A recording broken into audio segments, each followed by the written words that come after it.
اعوذ باللہ من الشیطان الرجیم بسم اللہ الرحمن الرحیم الحمد للہ رب العالمین والصلاة والسلام علی سید المرسلین وعلی آلہ وازواجہ واصحابہ اجمعین اما بعد فقد قال اللہ تعالی فی کتاب الحکیم یخرجون من بطون امہاتکم لا تعلمون شیئا وجعل لکم السمع والابصار والافئدہ قلیلا ما تشکرون صدق اللہ العظیم۔ حضرات اساتذہ کرام اور طلباء عزیز، سب سے پہلے میں بزم حجت الاسلام کے تمام فعال اراکین اور معاون اراکین کے کو ہدیہ تبریک و تہنیت پیش کرتا ہوں۔ الحمدللہ ایک بہت منظم پروگرام مرتب کیا گیا اور بلحاظ وقت اس کو سمیٹا بھی گیا۔ اس وقت کوئی تقریر مقصود نہیں، بلکہ صرف چند باتوں کی طرف توجہ دلانی ہے۔ اس میں پہلے بطور تمہید یہ سمجھ لیجئے کہ ذات حق جل مجدہ نے اس کائنات کے اندر دو سلسلے قائم فرمائے ہیں۔ ایک سلسلہ خوبیوں کا ہے اور ایک عیوب کا ہے، ایک موجودات کا ہے، ایک فنا کا ہے۔ اور وہ تمام مخلوقات، چاہے وہ بروئے زمین ہوں یا زیر زمین ہوں یا بروئے فلک ہوں یا زیر فلک ہوں، سمندروں میں ہوں کہ فضاؤں میں ہوں، بحر و بر میں ہوں یا پتھر کے جگر میں ہوں، لیکن وہ ان دو چیزوں سے گزرتے ہیں کہ کچھ خوبیاں ہیں اور کچھ عیوب ہیں۔ گویا ہماری اصل جو ہے، کیونکہ ہم بھی اس کائنات کا ایک حصہ ہیں اور عروجی حصہ ہیں، تو لامحالہ وہ تمام اوصاف اور صفات ہم میں بدرجہ اولیٰ موجود ہیں۔ تو کیونکہ ہماری اصل جو ہے وہ عدمی الاصل ہیں ہم، اس لیے عیوب جو ہے وہ ہماری ذات کا حصہ ہے، اور خوبیاں جو ہیں وہ محنت سے لائی جاتی ہیں۔ کیونکہ ہماری ذات کے اندر عیوب جو ہیں وہ، اور یہ انسان میں ہی نہیں بلکہ ہر شے کے اندر کائنات میں یہ پائے جاتے ہیں۔ مثال کے طور پر اس کو ایسے سمجھ لیجئے کہ کھانا ہے، اس کی خوبی یہ ہے کہ وہ خوش ذائقہ ہو، خوش رنگ ہو، اس کے اندر خوشبو ہو، اس کے اندر قوت نمو ہو، ذائقہ ہو، یہ ساری خوبیاں۔ لیکن ان خوبیوں کو برقرار رکھنے کے لیے آپ کو محنت کرنی پڑتی ہے۔ ظاہر ہے کہ اگر آپ ان خوبیوں کو باقی رکھنا چاہتے ہیں، کھانے کو ایک دو دن باقی رکھنا چاہتے ہیں، تو آپ کو اس کے ساتھ محنت کرنی پڑے گی۔ اسے فریج میں رکھیں گے اور ایک وقت معین پر نکال کے گرم کریں گے، پھر اسے ٹھنڈا کریں گے، پھر فریج میں رکھیں گے۔ جب تک آپ یہ محنت نہیں کریں گے تو یہ خوبی برقرار نہیں رہے گی۔ جب تک آپ محنت کرتے رہیں گے یہ خوبی برقرار رہے گی، اور اگر اس کو خراب کرنا مقصود ہے تو اس میں کسی محنت کی ضرورت نہیں، بلکہ یہ محنت چھوڑ دیجیے، وہ خود بخود خراب ہو جائے گا۔ پہلے اس کا رنگ بگڑے گا، ذائقہ بگڑے گا، خوشبو خراب ہوگی، اور یہاں تک کہ وہ ناقابل استعمال ہو جائے گا، کیونکہ عیب اس کی ذات کے اندر موجود تھا، اس میں وہ ابھر آیا جس کو محنت سے آپ نے دبا رکھا تھا۔ ایک مکان ہے اس کی خوبی یہ ہے کہ اس کا ڈیزائن اچھا ہو، اس میں بہترین پلاسٹر ہوا ہو، رنگ روغن ہوا ہو، بہترین فرش بنے ہوئے ہوں۔ ظاہر ہے کہ اس خوبی کو برقرار رکھنے کے لیے آپ کو روزانہ ایک محنت کرنی پڑتی ہے اس کی صاف صفائی رکھنے کے لیے۔ لیکن اگر آپ کو اس کو اجاڑ کرنا ہو تو کوئی کسی محنت کی ضرورت نہیں ہے، بلکہ وہ محنت کرنا چھوڑ دیجیے، وہ خود بخود آج گرد جمے گا، کل کو پلاسٹر اڑے گا، پرسوں کو وہ ویرانہ بن جائے گا۔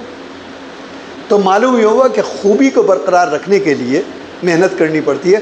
عیب ہماری ذات کے اندر موجود ہے جو خود بخود ابھر آتا ہے۔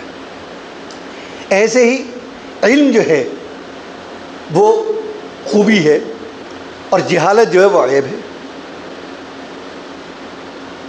جہالت کو باقی رکھنے کے لیے، جہالت تو ہماری ذات کا حصہ ہے۔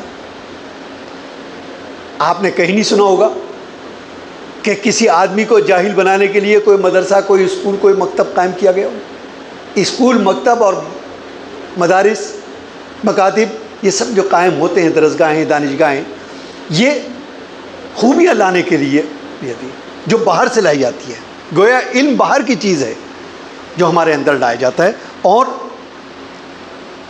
عیب جو ہے وہ ہمارے اندر کی صفات، اخلاقیات باہر سے لائی جاتی ہے۔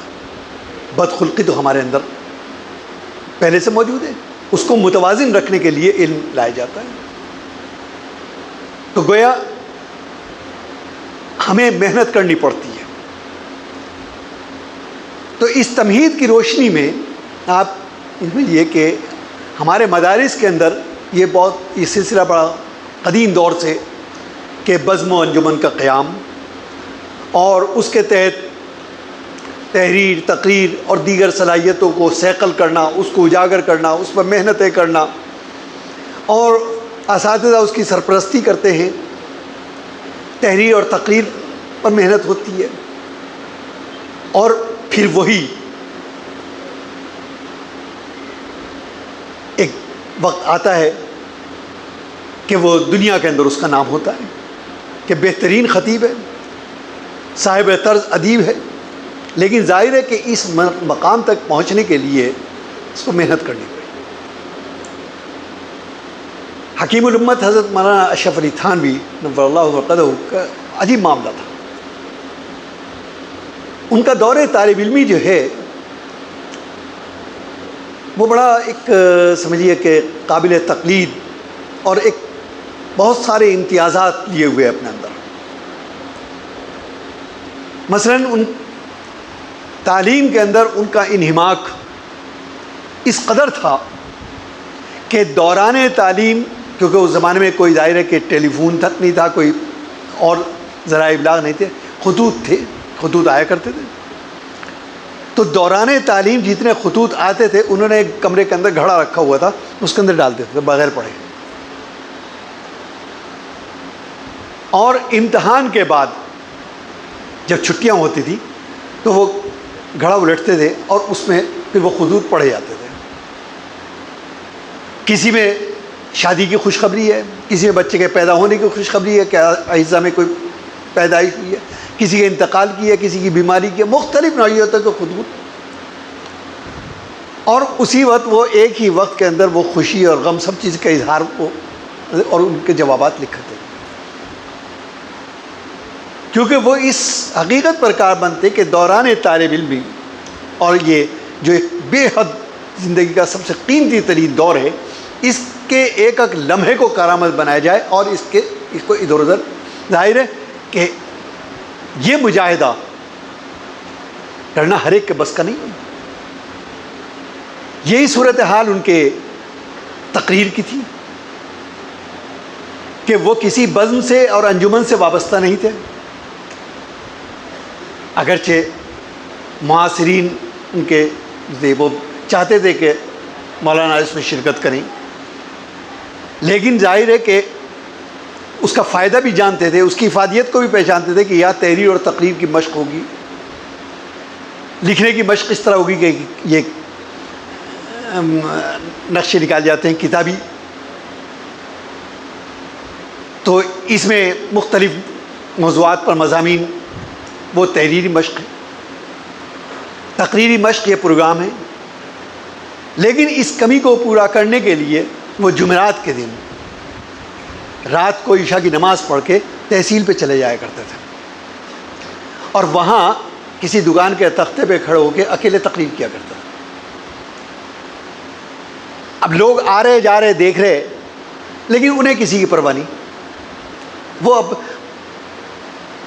یہ سوچ کر اور یہ تصور کر کے وہ تقریر کر رہے تھے کہ میرے سامنے اس وقت ہزاروں کا مجمع موجود ہے، اور پس دیوار ہزاروں کا مجمع ہوا بھی کرتا تھا۔ تو وہ تقریر کرتے تھے، آنے جانے والے جا رہے دیکھ رہے اور ہنس رہے کہ بھائی طالب علم ہے۔ کچھ وقت گزرا تو جو گزرنے والے تھے ان میں بعض کو خیال آیا کہ ذرا دیکھیں تو یہ طالب علم کہتا کیا ہے، ہر جمعرات کو یہ آتا ہے۔ ایک دو رک بھی گئے، بات سنی، دل میں خیال ہوا کہ بات تو معقول کہہ رہا ہے یہ، اگرچہ بچپن ہے، بولے یہ تو احساس نہیں کہ سامنے کوئی موجود ہے نہیں ہے، لیکن بات معقول ہے۔ چنانچہ 1 سے 2 اور 2 سے 4، 2 سے 5 سے 8، رفتہ رفتہ لوگ آنے شروع ہو گئے، اور وہی طالب علم جب اپنے عروج پر پہنچا تو حکیم الامت کہلائے۔ لاکھوں انسان کے لیے وہ لائق تقلید نمونہ بن گیا۔ وہ کیا تھی؟ وہ محنت تھی، اور اس محنت کو برقرار رکھنے کے لیے انہوں نے ان کی یہ ساری جدوجہد تھی۔ تو گویا یہ بزم اور یہ انجمن، اس میں تقریریں، اس میں تحریر اور تقریر کی مشقیں، اس کی افادیت اور اس کی اہمیت کا اندازہ آپ کو اس وقت ہوگا کہ جب آپ یہاں سے جائیں گے اور تجربات کی چکی میں پس کر آپ ایک مقام پر پہنچ جائیں گے۔ تب آپ کو اندازہ ہوگا کہ اس کی بنیاد اور اساس کیا تھی۔ کوئی بھی شخص صاحب طرز ادیب جو ہے وہ ویسے نہیں بن جاتا کہ وہ پہلے دن ہی بن جائے گا، محنت کرتے ہیں۔ سن 1978 کے اندر دارالعلوم دیوبند میں مجلس شورا منعقد ہوئی، اور اس میں اجلاس 100 سالہ کی تجویز پاس ہوئی کہ سن 80 میں اجلاس 100 سالہ کی۔ ظاہر ایک بہت بڑا موقع تھا، بہت عظیم موقع تھا وہ، تو اس کی تیاری بھی تو اس لیے 2 سال پہلے یہ تجویز پاس ہوئی۔ میرا طالب علمی کا دور تھا،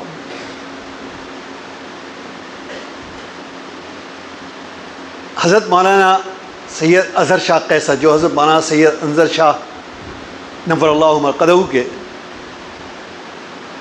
بڑے بھائی تھے، اور ماہنامہ دارالعلوم کے دہائیوں تک وہ مدیر رہے، بڑے صاحب طرز ادیب، بڑے بے تکلف لکھنے والے، بہت اچھی تحریر، بڑی شستہ انداز بیان، بڑی خوبیاں تھیں، بڑی شفقت کا معاملہ تھا۔ میں ان کے پاس ان کے دفتر رسالہ میں گیا، یہ گویا اس دن کی بات ہے جس دن مجلس شورا ختم ہوئی، اس کے 1 دن بعد کی۔ مجھ سے کہنے لگے کہ میاں صاحبزادہ یہ سنا تم نے دارالعلوم دیوبند میں کا اجلاس 100 سالہ ہو رہا ہے؟ اچھا، اس وقت تک ہمیں اجلاس 100 سالہ کی سمجھیے کہ اہمیت بھی معلوم نہیں تھی، کہ انہوں نے اس کی اہمیت کے بارے میں کچھ دیر مجھے بتایا کہ اس کی یہ اہمیت ہے، یہ اہمیت ہے، دارالعلوم دیوبند کی یہ خدمات ہیں، اس دنیا آئے گی اور یہ ہوگا۔ پھر اس کے بعد انہوں نے کہا کہ میں یہ چاہتا ہوں کہ اس حوالے سے سب سے پہلا مضمون اگر کوئی شائع ہو تمہارا ہونا چاہیے۔ اب ہمارے ذہن کے اندر یہ دور دور بھی تصور نہیں تھا کہ ہم چند لائنیں بھی لکھ سکتے ہیں، لیکن انہوں نے اپنے مقام شفقت سے اور انداز بیان سے جو منظرنامہ پیش کیا، اور بقول جیسے کہ وہ ذہن سازی کی انہوں نے، وہ ایسی کی کہ 15 منٹ کے بعد ہم اپنے آپ کو ابوالکلام آزاد سمجھنے لگے تھے۔ کہ ہم تو بہت بڑے صاحب طرز ادیب بن چکے ہیں، حالانکہ ابھی ایک لائن بھی نہیں لکھی. اتنی حوصلہ افزائی، اس قدر انہوں نے. غرض وہ مجھ سے کہا کہ لکھ کے لاؤ. خیر وہ بڑی مشکل تمام بہت محنت کر کے ہم نے ایک تقریباً آدھا پون صفحہ کا ایک مضمون لکھا، جس میں تقریباً 1.5 دن لگ گیا. لکھ رہے کاٹ رہے پھر وہ اس کے بعد لے کے آئے ان کے پاس کہ یہ لے گیا. اور شرمندگی بھی ہو رہی کہ کیا کہیں گے کہ کیا لکھ کے لایا. لیکن یہ بڑوں کی جو خرد نوازی، انہوں نے اس قدر تعریف کی کہ بھئی میں تو کبھی تصور بھی نہیں کر سکتا تھا کہ تم اتنا بہترین لکھ سکتے ہو، اور تم نے تو یہ کیا، یہ کمال کیا. غرض وہ ایک بڑی تعریف. اور اس میں یہ جملہ جو ہے اس کو اگر ایسے بیان کیا جائے تو میرے خیال سے زیادہ اچھا رہے گا. یہاں جو ہے یہ اس لفظ کے بجائے اگر یہ رکھ لیا جائے، معلوم ہوا کہ سارے مضمون کو انہوں نے بدل دیا اور مجھے پتہ بھی نہیں چلا کہ مضمون کب بدلا گیا.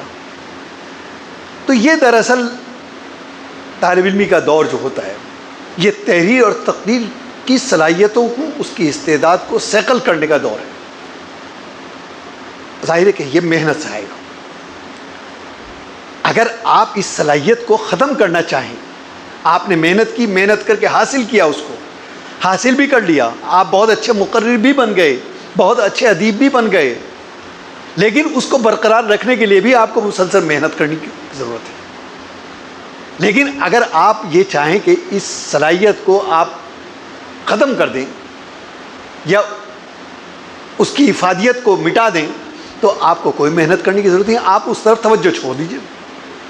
آپ توجہ چھوڑیں گے، رفتہ رفتہ وہ صلاحیت خود بخود عدم کے اندر چلی جائے گی. تو معلوم ہے کہ وجود جو ہے وہ خوبیوں کا سرچشمہ ہے، اور عدم جو ہے وہ عیوب کا مرکز اور محور ہے. انسان جب ماں کے پیٹ سے آتا ہے، یخرجون من بطون امہاتہم لا تعلمون شیئا، تو وہ کچھ بھی نہیں جانتا. وہ تو ایک گوشت کا لوتھڑا ہے بس. پھر اس کے بعد رفتہ رفتہ اس کی نشوونما مرتی ہے. جب اس کا ابتدائی دور ہے، اس کی طبیعت اس کی مالک ہے. طبیعت میں جو آئے گا وہ کرے گا. بچے کی یہ شرارتیں ہوتی ہیں اور یہی اچھی لگتی ہیں. گویا اس وقت اس میں عقل کو کوئی دخل نہیں ہوتا، لیکن بچے کی شرارتیں جو ہیں وہ بڑوں کو بے حد محبوب ہوتی ہیں، حالانکہ اس کے اندر عقل کا کوئی. پھر اس کے بعد جب تھوڑا بڑا ہوا، اب اس کے بعد اس کی ملکیت تبدیل ہو گئی. اس کی ابھی تک اب عقل اس کی مالک بنی، اور عقل نے جمال پسندی کی طرف انسان کو دھکیل دیا کہ میرا لباس بھی اچھا ہونا چاہیے، میں دکھنے میں بھی اچھا ہونا چاہیے، میرا جب میں چلوں تو لوگ مجھے دیکھنے بھی. اور وہ اس میں جب غلو کرتا ہے تو وہ ایسی حرکات کرے بجائے وہ اچھا لگنے کا، اور رات دن آپ دیکھتے ہی ہیں. تو کیونکہ جمال پسندی کا وہ دور ہے. اب اس کے بعد جو دور آئے گا وہ ہے بلوغت کا دور، عقلی بلوغت کا دور. یہاں سے سنجیدگی اور طبیعت پر کی جو حاکم بنی وہ حکمت بنی. لیکن اس حکمت کی جو حاکمیت ہے، وہاں تک پہنچنے کے لیے آپ کو جو محنتیں کرنی ہیں وہ آج سے کرنی ہے. آپ کو آج اس کو سمجھنا ہے. یہی دور ہے، یہی وقت ہے، یہی عہد ہے کہ جس میں آپ کی محنتیں کا کل آپ کے مستقبل کو درخشاں اور تابندہ کریں گی یا تاریک کر دیں گی. آپ نے زندگی کا سب سے قیمتی ترین دور، گولڈن پیریڈ، وہ آپ نے یہاں پر لگایا ہے. لیکن آپ نے علم حاصل کر لیا، لیکن عمل کے ذریعے سے اس پر محنت نہیں ہوئی، تو یہ کہا جائے گا کہ آپ کی محنت اکارت ہو گئی. لوگ آپ کو عقل مند نہیں بلکہ یہ کہیں گے کہ اللہ کے بندے تم نے اتنی محنت کی تھی کیوں؟ کس لیے یہ محنت کی تھی؟ زندگی کا اتنا قیمتی وقت کیوں ضائع کیا تھا؟ تو لہٰذا ضرورت اس بات کی ہے کہ یہی نہیں کہ اپنی محنتوں کو، اپنی صلاحیتوں کو، اپنی استعداد کو، اپنی خوبیوں کو صرف حاصل کرنا ہے، بلکہ اس کو برقرار رکھنے کے لیے لگاتار محنت کرنی ہے، لگاتار محنت کرنی ہے۔ انسان پیدائش سے لے کر اور اپنے آخری سانس تک وہ طالب علم رہتا ہے۔ ہر آنے والا دن، ہر طلوع ہونے والا سورج نئے تجربات، نئے مشاہدات آپ کے سامنے لے گا، نئے چیلنجز آپ کے سامنے لے کر آئے گا۔ اگر آپ نے محنت کی ہے تو آپ کے ذہن میں اس کے حل بھی موجود ہوں گے، لیکن اگر اس محنت کی لیکن اس کو برقرار نہیں رکھا گیا تو آپ کے ذہن میں اس وقت کے چیلنجز کا نہ کوئی جواب آ سکتا ہے، نہ کوئی آپ اس کا سمجھیے کہ تدارک کر سکتے ہیں، نہ مقابلہ کر سکتے ہیں۔ لہٰذا ضرورت اس بات کی ہے کہ اس استعداد کو، اس صلاحیت کو، اس خوبیوں کو برقرار رکھا جائے۔ آج ایک نفسیاتی اصول ہے اس انجمن کے فوائد میں دیکھا جائے کہ انسان کو اگر کسی ذمہ دارانہ جگہ پر بٹھایا جائے، آپ سے یہ کہا جائے کہ یہاں آپ کو تقریر کرنی، وہاں آپ کے اساتذہ بھی موجود ہیں، آپ کے اکابر بھی موجود ہیں، آپ کے بڑے بھی موجود ہیں، آپ کے والدین اور آپ کے اعزاء اقارب بھی موجود ہیں، تو آپ کی طبیعت پر ایک بوجھ اور ایک سمجھیے وحشت طاری ہوگی، اور اس وحشت کا نتیجہ نکلے گا کہ جو کچھ ذہن میں ہوگا وہ بھی نکل جائے گا، بخلاف اس کے کہ آپ کے جو بے تکلف ساتھی ہیں، ہم غصر ہیں، اگر آپ اچھا کہہ رہے ہیں، اچھا بیان کر رہے ہیں یا غلط بھی بیان کر رہے ہیں، تو آپ کو کے ذہن پہ یہ بوجھ نہیں ہے کہ مجھے کوئی ٹوکنے والا ہے، بلکہ زیادہ سے زیادہ یہ ہوگا کہ ساتھی ہنسیں گے آپ، لیکن اس ہنسی میں بھی نافیت کے پہلو ہیں۔ تو اس بزم اور اس انجمنوں کے بہت فائدے ہیں، لیکن مقصود اصلی جو ہے اس سے وقت کو نکال کر ان چیزوں، ان صلاحیتوں کو اجاگر کرنا اور ان صلاحیتوں کو برقرار رکھنا وہ عقل مندی ہے، اور وہ اس کی نافیت کو 2 گنا اور 4 گنا کر دے گی۔ لیکن اگر آپ نے اپنی ساری صلاحیتیں بزم اور انجمن کے اندر تحریر اور تقریر میں ہی لگا دی اور درس و تدریس کو وہ پس پوچھ ڈال دیا، تو ظاہر ہے یہ کہا جائے گا کہ مقصود اصلی سے آپ ہٹ گئے۔ تو مقصود اصلی کو آپ بھرپور اس کی قرار واقعی اہمیت دیتے ہوئے ان بزم کے کاموں میں دلچسپی لینا، اس میں حصہ لینا، اس کے منافع کو سمجھنا، اس کے دور رس نتائج کا ادراک کرنا، یہ آپ کی زندگی کی جو اہم صلاحیتیں یہ اس کو صقل کرے گا، اور اس کے فوائد جو ہیں وہ آپ کو اس وقت معلوم ہوں گے کہ جب آپ یہاں سے نکل کر عملی میدان کے اندر قدم رکھیں گے۔ بہرحال اس وقت کوئی تقریر مقصد نہیں تھی، بلکہ چند باتیں تھیں کہ جس کی طرف آپ لوگوں کو توجہ دلانی تھی۔ بہرحال اس وقت جو پروگرام پیش کیا گیا ماشاءاللہ بہت اچھا تھا، مقررین نے بہت اچھے انداز سے اپنے مافی ضمیر کو ادا کیا۔ اللہ تعالیٰ آپ کے علم و عمل کے اندر خوب برکتیں عطا فرمائے اور آپ کو علمی اور دینی اور عملی ترقیات سے سرفراز فرمائے۔ وآخر دعوانا ان الحمد للہ رب العالمین۔